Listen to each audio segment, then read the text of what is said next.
નમસ્કાર, YNN ન્યૂઝમાં આપનું સ્વાગત છે। સમાચારમાં વાત કરીએ તો વડોદરા શહેર પાદરા રોડ પાસે ફરી એકવાર ગમખ્વાર અકસ્માતની ઘટના સામે આવી છે। બાકો કંપનીના ગેટ પાસે રિક્ષા પલટી જતા 3 લોકો ઇજાગ્રસ્ત થયા છે।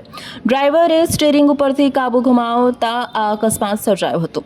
રિક્ષામાં સવાર 3 લોકો નીચે પટકાયા હતા। અકસ્માત થતાં કંપનીના કર્મચારીઓ મદદ માટે દોડી આવ્યા હતા।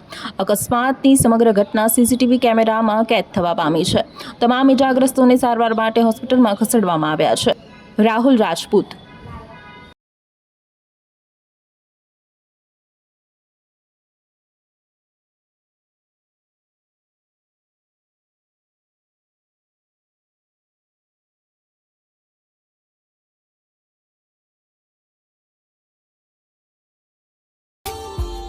Subscribe now and press the bell icon.